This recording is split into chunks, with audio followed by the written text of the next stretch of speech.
Hi everyone, I'm Sam Robertson from Jim's Building Inspections. We're in beautiful Bentley, Victoria today on site to look at a pre-purchase building inspection, take you through the steps of a building inspection. We're here with Tim Freshney, one of our local franchisees. Hi Tim. Hi Sam. Now Tim, what is the importance of getting a building inspection for home buyers?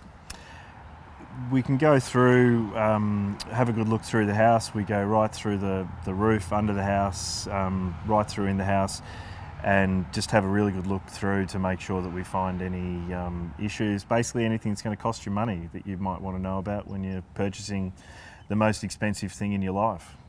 Now people, when they buy, they see the house, it's obviously been done up, freshly painted, all those sort of things, because the seller brings it up to scratch to sell it, but there are always those hidden defects that we can come across. Yeah, absolutely. And in previous experience, I've been that person that's been going through and preparing the house for sale, and not necessarily trying to hide things, but draw attention away in other areas. So having that experience of having been that person doing it, I can look at that with different eyes and get a good idea of what may have happened, and sort of do a little bit of an archaeological dig, if you like, to try and figure out what's actually happened at the house. And I suppose when home buyers get us in, we take the emotion away from it, don't we? Because we're professionals in terms of looking for defects and what the actual house is sitting on. That's right. And I think part of the benefit of having someone who isn't emotionally involved in it is important in terms of being able to just present the information.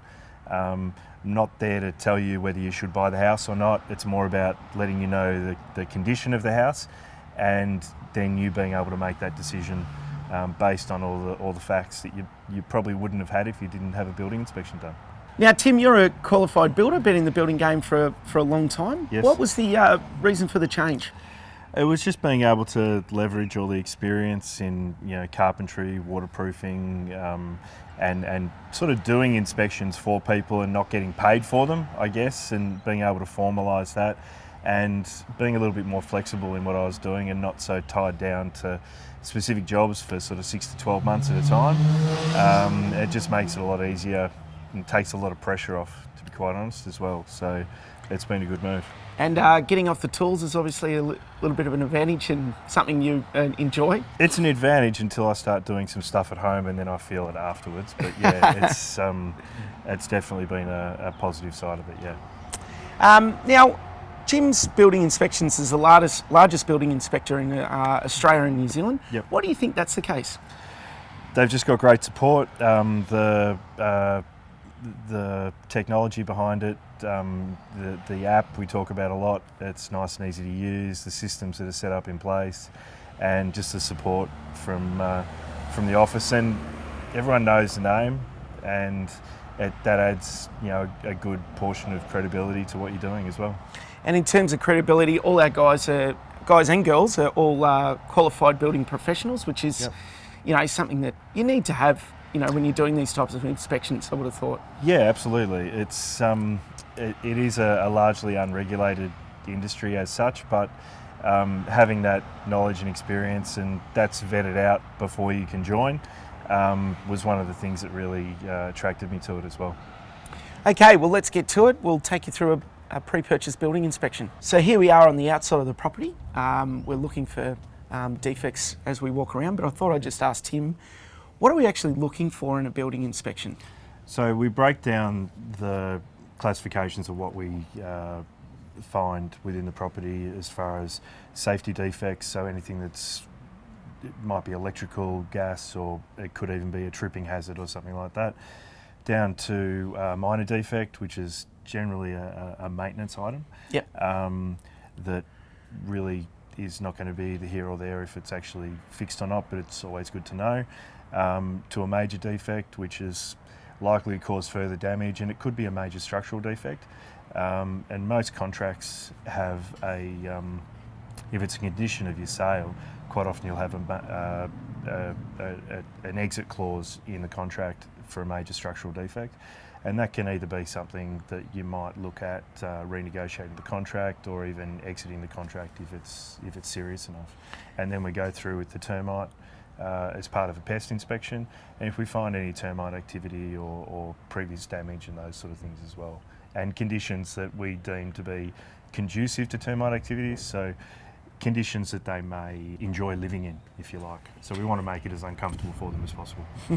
So with the report, they've obviously got basically a maintenance report. They know what they have to do when they buy it to maintain the property. Yeah, exactly. But that's a really good point you make. If it's a major defect or major termite infestation, they can actually go back and renegotiate with the real estate agent. So exactly. for a small portion of what they pay for the building report, they could save themselves thousands in that critical stage, in that cooling off period, where they can go back and make sure they get the right price for the property and there's no surprises in the future. That's right. Or take the opportunity that you've found something that you weren't aware of when you negotiated your initial purchase, and you may, if it's part of the contract, you may choose to exit the contract and save the headache and whatever else may be involved in that as well.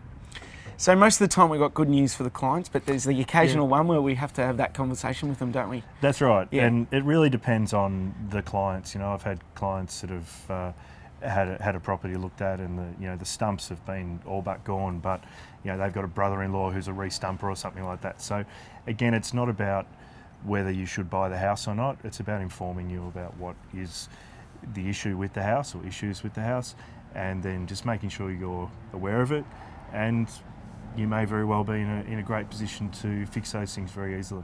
Okay, Tim, now you're looking on the roof. What are some of the things you're looking for? So I'm looking to see the conditions of the tiles. This roof is a tiled roof. I'm looking to see the quality of the gutters, to see if there's any rusting in the gutters or if there's any debris blocking the downpipes. Also, there's quite a few chips in the corners of some of these tiles, which could lead to some leaking in the property. And also having a look at the ridge capping to see if any of that's loose or shifted as well. It looks okay. There's a few chips in some of the tiles. There is a little bit of debris in the gutters. It could be cleaned out, so that'll go in as a minor defect. And the recommendation will be to maybe look at changing a few tiles and a little bit of touch up on the pointing of the tiles on the ridge caps. So Tim, we're now in this section of the house, so we've got some timber up here that looks like it needs a bit of work. Yeah, so there's a little bit of wood rot coming through here, which it does look like it's just wood rot.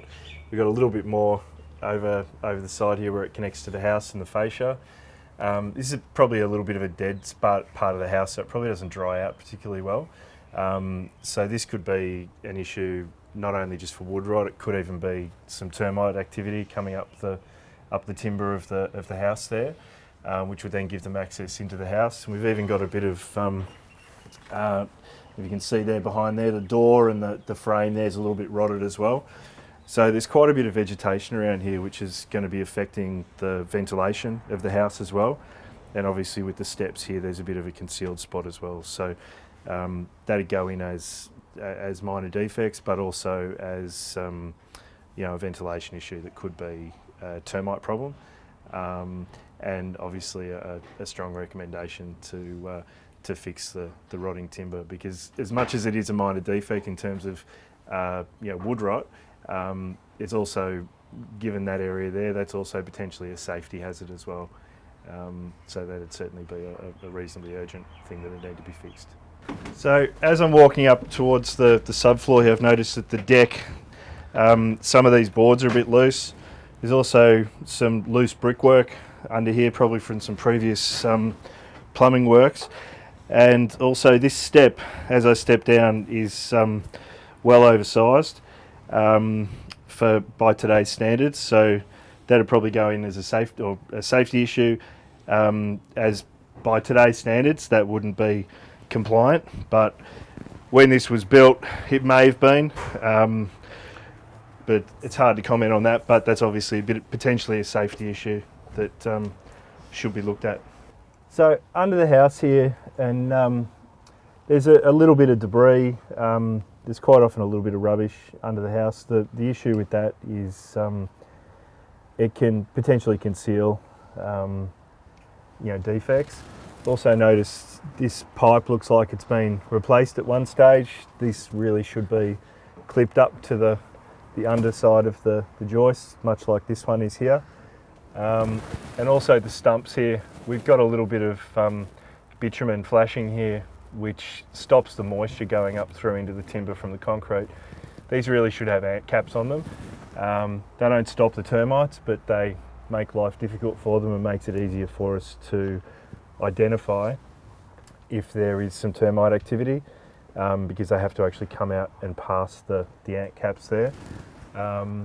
This is all hardwood timber with a chipboard floor. Some people want to know that because you want to know if you can pull up the carpets and the floor coverings to polish the boards. In this case, they'd have to go over the chipboard for this particular house. And down a bit further here, we can see the plumbing pipes. So we'll go and have a look at those to see if there's any leaking or any staining under the subfloor as well, which would give us an indication of if there's been any current or previous leaks from the bathrooms or wet areas. So Tim, you've just come out of the subfloor. It's really important to get in the subfloor when we're doing these types of inspections, isn't it? Yeah, it is. Yeah, there's a lot of, it's a forgotten area of the house, and it's not an area that people tend to go into. So going under the house may be the first time anyone's gone under the house since it was built, apart from maybe a few trades, electricians or plumbers or something like that. It's a place where we store materials, rubbish, baby gear or anything like that, and that can create a haven for pests to get in and take a foothold on your house. Yeah. It also can tell a story of subfloor, can't it? Like if you've got a bathroom that's looks fine when you're in the house, it might have a little bit of missing grout you can't really identify. We can actually identify leaks under the house, can't we? With stained timbers and those sort of things. Absolutely, and it can give us a bit of an idea of when a bathroom may have been renovated as well, so we can see different materials being used. If there has been any termite damage in the past, we can see if they've maybe replaced some of the building elements under there with newer products that don't match the existing, and obviously previous staining, and we're obviously more concerned if it's wet at the time, which would indicate a current water leak, which may require recommending a new bathroom. And also piers and stumps. We say piers in New South Wales, stumps in Yeah, Victoria. But you can see if there's been repairs before, and that obviously tells you a story, right? There was a problem over here, obviously, because they've re-stumped this area. Yeah, and you can tell if the stump that's been used has been used specifically for re-stumping. It's a different connection method, and we're happier to see concrete stumps than we are timber. Timber can be more susceptible to termite activity, where they can burrow up the internal of a stump to get access to the house, because we're really clever and we build houses out of their food. So yeah, it's a good idea to make sure that that's looked at, and to consider a termite treatment at that point as well. All right, let's continue on throughout the house. Come around to a internal corner of the house here, and we've got some loose bricks here, possibly started off from a brick vent, and maybe some repairs or something's been done there. We've also got some mortar cracking here on the brickwork on both sides there. The age of this house, they didn't tend to have control joints or the silicon vertical joints installed in them, which can take up some of the cracking and it doesn't become as obvious. This house doesn't have them, and therefore we tend to get a few settling cracks or minor movement cracks as well. The size of these is not too significant, but it would certainly go in the report to be monitored. Yeah. So here we are inside the house, a real typical house being brought up for sale. So freshly painted house, furniture looks all in pristine condition.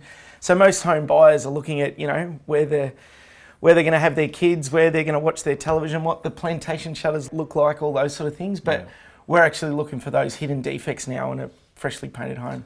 Yeah, absolutely. And I mean, the visual side of things is one thing, but we tend to be drawn to the furniture and the fresh paint and the vase of flowers and things like that.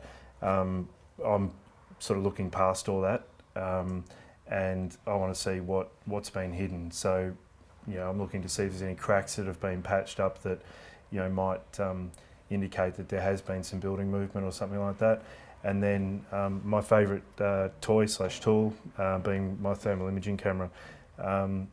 So even just from looking at this, I can see that up in the top corner of the wall there's a few bits of insulation missing. It's without even getting up into the house. So you can see the redder sort of orange spots indicate where the insulation might be missing up in the roof there. You can even actually see where the timbers are in the wall and the studs in the wall there. It's a great little stud finder. But this gives me an ability to actually see through the wall to get an idea of what's actually happening behind it. So they can pick up on anything from possums to water leaks and everything in between. And we have to stress the building inspection is a visual inspection. We can only see what we see. Yeah. But the thermal imaging camera definitely helps us look behind the walls a little bit. Yeah, people would be pretty upset if we came in and started pulling walls apart and things like that. So, we have to work within the bounds of what we can, and there are certain limitations on what we do, and that's why tools like this are so important. This is an indicative instrument that gives us an idea of somewhere where we might look further. So if I find something that looks like it might be a water leak, I then pull out my moisture meter to check to see if there's actually any moisture there, or if it's just a cool draft coming through into the house that might be needing to be rectified. Yeah. And all our building consultants carry moisture meters because they are a very important tool for us. Yeah, definitely. Because water's a house's worst enemy. Yes. No, particularly helpful in the bathroom, so we can actually detect moisture through the tiles without having to break anything. And it gives us a really good indication of what's going on and where moisture has travelled, if it has. And some moisture's okay. It's all relative to the location. And again, those results need to be interpreted properly. So there's a crack there. We've got a crack here above the door here, which is typically straight between two sheets of plaster. So nice straight crack.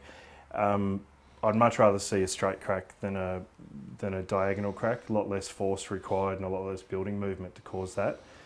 And then on the other side here, they've attempted a repair and it's actually pushed the plaster back out.